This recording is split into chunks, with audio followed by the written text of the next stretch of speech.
코로나19 확산으로 연기됐던 수능 시험이 드디어 치러졌습니다. 올해는 코로나 바이러스를 차단하기 위해 수능 응원이 사라지는 등 예년과는 다른 모습이었는데요. 코로나로 달라진 수능 풍경을 취재했습니다. 바이러스와의 사투 속에 수능을 치르느라 수험생들의 긴장감은 그 어느 때보다 높았을 텐데요. 입시는 이제 시작입니다. 대학 입학을 앞둔 수험생들이 주의할 점은 없는지 살펴봤습니다. 의정부에 있는 것으로 알려진 청동기 시대 유물 선돌이 행방불명된 것으로 확인됐습니다. 의정부시는 뒤늦게 선돌의 행방을 찾고 있는데 문화재 관리가 소홀했다는 지적이 나옵니다. 불법으로 다이어트 한약을 만들어 판매한 의사와 약사 등이 경기도 특별사법경찰단의 무더기로 적발됐습니다.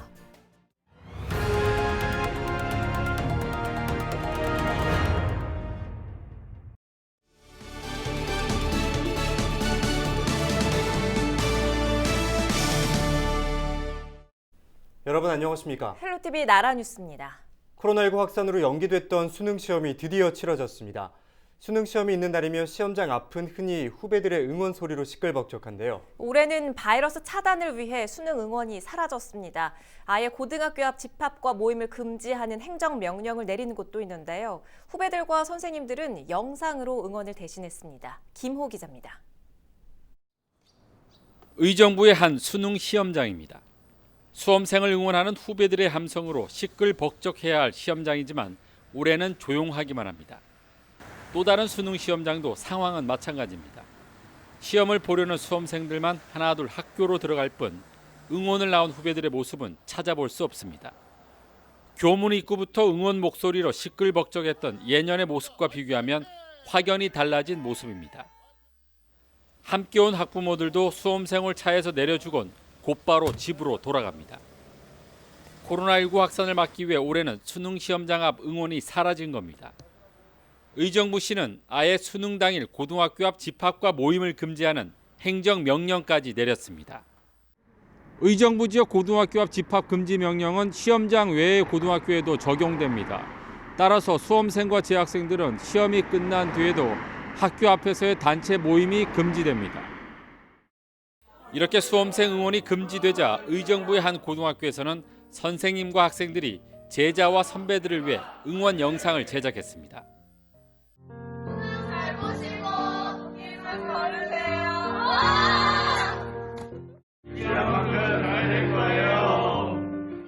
학생답게 재치 있는 응원 메시지도 담겼습니다. 응원 알아서 받고 모르는 건 찍어서 맞자. 잘 보세요. 선생님들도 그동안 고생 많았을 제자들을 생각하며 용기를 북돋습니다. 문득 생각해도 스쳐 지나가는 얼굴들이 상당히 많습니다. 네, 그만큼 제가 아끼던 학년이고 여러분들이 이제 수능을 보게 되는데 연습한 만큼, 여러분들이 공부한 만큼 좋은 결과 있을 거고요. 여러분들이 찍은 것 중에 2개 이상은 맞을 수 있게 제가 기도하겠습니다. 여러분 수능 화이팅! 작년 2학년 때도 그렇고 올해 3학년도 그렇고 2년 동안 가르쳐서 좀 각별한 학년인데요. 그동안 열심히 준비한 만큼 좋은 결과 있기를 바랍니다. 수능 화이팅! 코로나19로 어느 때보다 힘들었던 시기를 보낸 고3 수험생들. 후배들의 응원처럼 수능의 짐을 훌훌 털어버리고 꿈을 향해 노력하며 꽃길만 걷기를 기대해봅니다.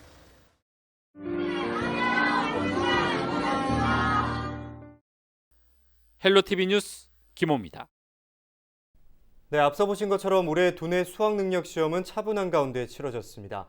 시험 난이도는 모의평가 수준으로 비교적 평이했다는 반응이 많았는데요. 수능 시험은 끝났지만 대학 입학까지 수험생들이 넘어야 할 관문은 남아 있습니다. 특히 올해는 코로나19 영향으로 도입된 비대면 면접 준비에 힘을 쏟아야 할 것으로 보입니다. 계속해서 성기석 기자입니다.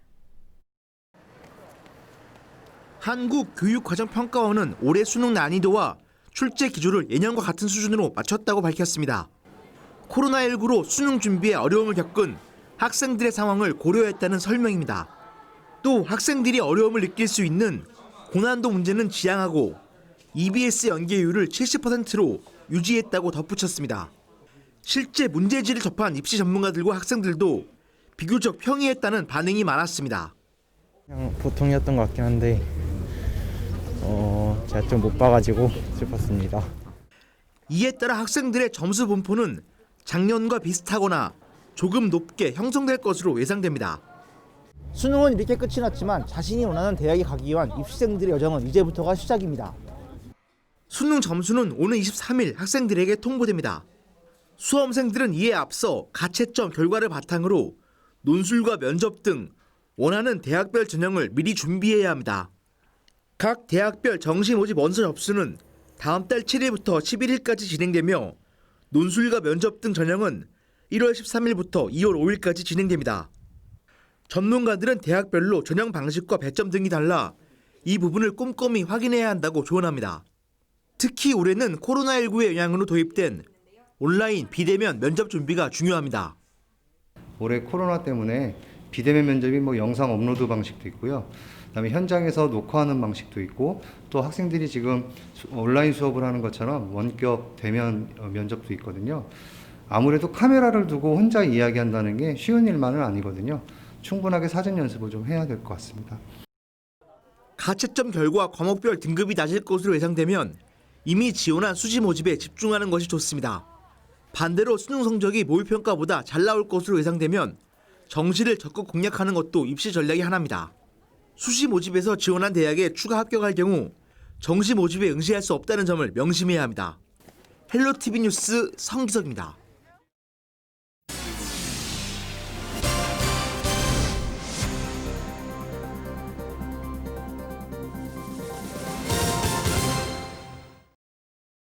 선사시대 족장의 무덤 등으로 쓰인 고인돌은 잘 알려져 있는 유물인데요. 이 고인돌만큼이나 중요한 유물이 바로 선돌입니다. 고인돌보다 수가 훨씬 적어서 문화재적 가치가 높다는 평가를 받는데요. 의정부 녹양동에 있는 이 선돌이 행방불명된 사실이 확인됐습니다. 의정부시는 뒤늦게 선돌의 행방을 찾고 있는데요. 의정부시가 문화도시 지정을 목표로 하고 있다는데 문화재 관리를 이렇게 해서야 되겠습니까? 이지훈 기자입니다. 의정부시 가능동 입성마을입니다. 설 입자에 돌석자, 마을 뒷산에 똑바로 서 있는 선돌이 있어 이렇게 불렸습니다. 설립자 돌석자는 돌이 섰대니까. 선돌이 있다고? 네. 선돌에 대한 기록은 의정부 지명 유래집에서도 찾아볼 수 있습니다. 아래 선돌은 녹양동에, 위 선돌은 가능동에 있다고 적혀 있습니다. 경기도 박물관이 지난 2007년 발행한 경기도 고인돌 보고서입니다. 선사시대 거석 기념물에 대한 기록을 담고 있는데 녹양동 선돌에 대한 언급도 있습니다. 돌 윗부분을 뾰족하게 깎아 만든 모습. 선사시대 이곳에 족장이 묻혀 있었다는 것을 추정해 볼 수 있습니다. 선돌은 경계 표시도 하고 또 무덤의 표시도 나타내고 선돌은 다른 어떤 문화재보다도 이 평민과 더불어서 지내왔기 때문에 우리가 보존해야 될 가치는 충분히 있다고 생각됩니다. 특히 선돌은 고인돌보다 개수가 적어 문화재적 가치가 높다는 평가입니다. 녹양동 선돌이 있다는 곳으로 찾아가 봤습니다. 여기 있지 않았을까 싶은데. 아, 선돌이? 네. 보고서에 실린 선돌은 보이지 않습니다. 정체모를 펜스만 둘러쳐져 있습니다. 여기 돌 있는 거 전혀 저는 모르겠어요. 의정부시 담당 부서에 물어봤습니다. 고에 대한 행방을 지금 종중 통해서 지금 알아보고 있는 중이라고 제가. 이렇게 중요한 문화재를 존재의 유무조차 파악하지 못하고 관리가 되지 않아서 심지어 분실에 이를 상황을 볼 때 참담한 심경을 금할 수 없습니다. 다른 지자체는 선돌을 어떻게 관리할까? 양주시 옥정동에 있는 선돌 근린공원. 드넓은 평지에 잔디가 깔려 있고 각종 놀이시설까지 갖추고 있습니다. 공원 중앙에 우뚝 솟은 돌. 이게 바로 선돌입니다. 이 정도 규모의 큰 돌을 세울 수 있기 위해서는 많은 사람이 동원돼야 되잖아요. 그 동원되었다는 것은 정치 권력이 발생했다는 것을 의미하는 것입니다. 청동기 시대를 대표하는 그런 유물이 되는 것입니다. 이 선돌은 지난 1995년 경기도 문화재 자료로 등재된 후 지금은 양주시가 보존 관리하고 있습니다. 고인돌과 함께 선사시대 대표적인 거성 문화재로 꼽히는 선돌.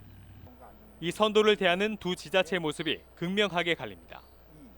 의정부시는 최근에서야 마을 주민들의 도움을 받아 산 중턱에 있는 선돌 2기를 찾았습니다. 좀 더 적극적으로 발굴 작업에 나섰어야 되는 건데 많은 아쉬움이 남습니다. 향후에는 동일한 사례가 발생되지 않도록 좀 숨은 문화재 찾기에 적극적으로 노력을 하겠습니다. 의정부시는 최근 발견된 선돌 2개에 대해 문화재 등재 절차를 추진하는 한편 나머지 1개도 계속 찾아보겠다고 밝혔습니다. 헬로티비 뉴스 이지훈입니다. 한편 이번 건과 관련해 지역구 국회의원인 오영환 의원이 3일 현장을 찾았습니다. 오 의원은 이날 행방불명됐던 선돌이 있었던 것으로 추정되는 장소를 둘러보고 최근 발견된 아랫선돌도 함께 살펴봤습니다. 이 자리에서 오 의원은 관계기관과 협의해 의정부에서 발견된 선돌을 보존 관리할 방안을 찾겠다고 말했습니다. 그리고 지금까지 발견된 선돌들을 포함해서 의정부시와 그리고 문화재청과 협의를 잘 해서 이 향토 문화재로 지정될 수 있도록 꼭 지정될 수 있도록 많이 노력하겠습니다.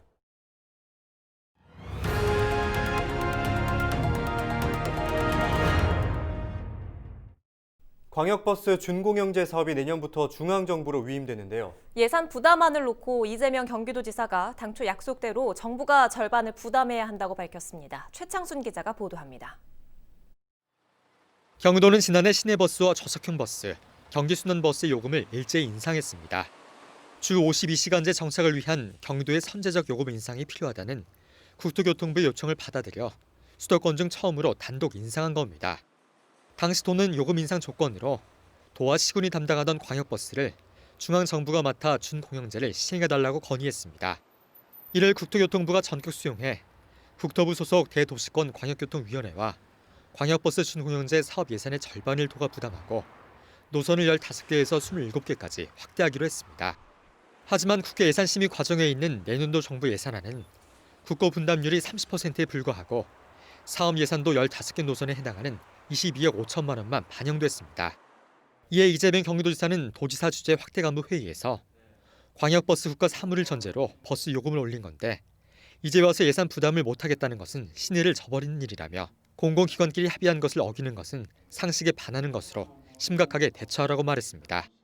또는 광역버스가 국가 사무로 전환되는 만큼 국가 예산 부담이 당연하고 지방정부는 이를 보조하는 것일 뿐이라는 입장입니다. 광역버스가 국가 사무화되고 준공영제에 소요되는 비용을 국가가 50% 부담한다면 국가 차원의 강력한 광역버스 노선 확대와 안정적 운행이 가능해집니다. 또는 국토부와 기재부 등 관련 부처와 국회 등을 찾아 당초 약속대로 국비를 부담하고 노선을 27개로 확대할 수 있도록 촉구할 방침입니다. 경기슈TV 최창순입니다. 불법으로 다이어트 한약을 만들어 판매한 의사와 약사 등이 경기도 특별사법경찰단에 무더기로 적발됐습니다. 경기도 특사경은 지난해 11월부터 1년간 의약품 불법 제조, 판매를 수사한 결과 약사법과 의사법 위반 혐의로 모두 11명을 검거해 검찰에 송치했다고 밝혔습니다.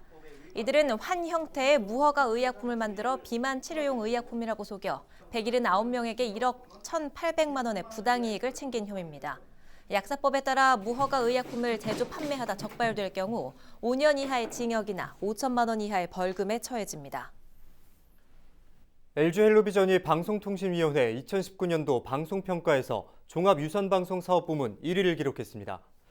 LG헬로비전은 500점 만점에 396점을 기록해 373점을 기록한 티브로드와 362점을 기록한 현대 HGN 등 다른 종합유선방송 사업자들보다 높은 평가를 받았습니다. 위성방송 KT 스카이라이프의 평가 점수는 348점으로 콘텐츠와 기술 투자 등의 평가 점수가 낮았습니다. 방송통신위원회는 재무 건전성과 콘텐츠 투자, 관계법령 준수 여부 등에서 사업자 간의 평가 점수 차이가 발생했다고 밝혔습니다. LG헬로비전은 지난해 강원 동해안 산불특보 등 총 80여 시간의 재난방송을 진행했으며 올해는 제2개국 선언 이후 지역의 가치를 새롭게 조명하는 다양한 시사 예능 프로그램 제작을 확대하고 있습니다.